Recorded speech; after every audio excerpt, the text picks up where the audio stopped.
Bonjour, bienvenue dans la série sur les échecs.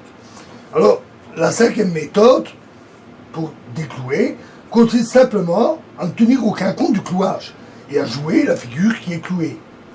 Évidemment, cette possibilité ne se présente pas, ne se présente que pour un clouage relatif.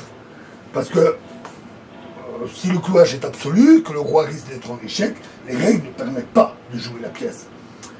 Un clouage relatif est de loin moins efficace qu'un clouage absolu.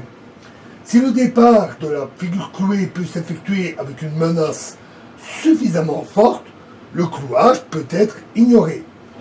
Revenons à la position qui est issue du gambit de la dame que nous avons vu. Alors, on a vu qu'on pouvait le déclouer par fou E7, qui est assez usuel.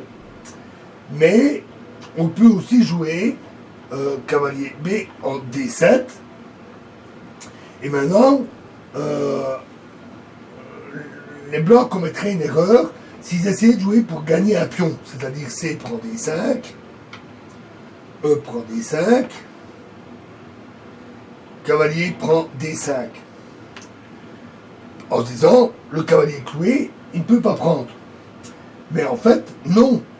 Parce que les noirs peuvent ignorer le clouage. Cavalier prend D5. Et si fou prend D8, alors fou B4, échec. Et la dame est perdue. Dame D2, fou prend D2. Roi prend D2. Roi prend D8. Et les blancs ont perdu une pièce dans les échanges. Donc l'élimination du cavalier blanc crée la forte menace fou B4 qui permet de ne pas tenir compte du clouage. Un autre exemple connu, revenons à la position initiale,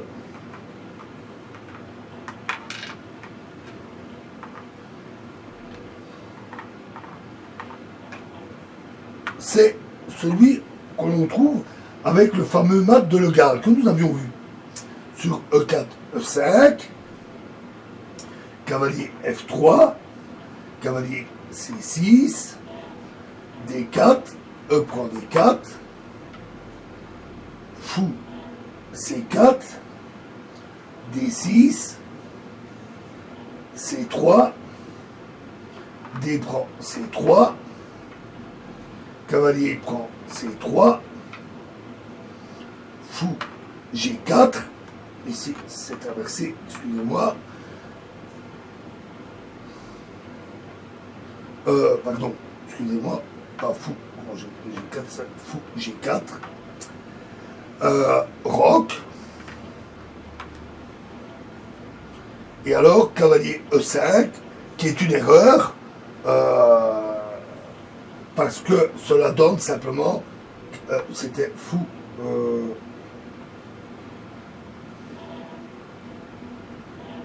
oui, parce que sur, pardon, décidément, j'ai commis deux fois l'erreur, c'est au noir à jouer, cavalier E5, sous prétexte que le cavalier est cloué, serait une erreur. Donc pour attaquer le fou, parce qu'en fait, cavalier prend E5, tout simplement, et après, fou prend D1, alors fou prend F7, échec, roi E7, et cavalier D5, échec et mat. Ce mat est connu en Allemagne sous le nom de Siegerlöck, aspirant marine, selon une opérette de Genet dans laquelle cette partie fut représentée sur la scène de théâtre.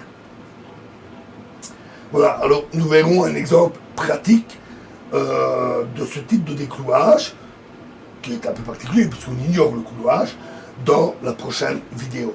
Je vous remercie.